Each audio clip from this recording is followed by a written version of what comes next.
I,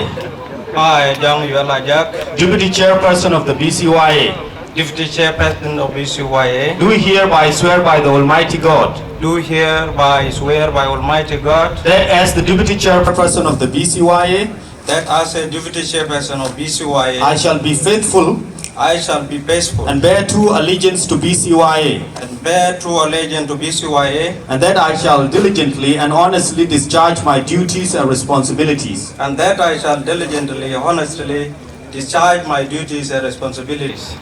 in a consultative manner to foster the development and welfare of the BCYA, in consultative manner to foster the development and welfare of BCYA, and that I shall obey and preserve and defend the Constitution of BCYA and abide by the laws and that I shall obey, preserve, and defend the Constitution of BCYA and abide by the law,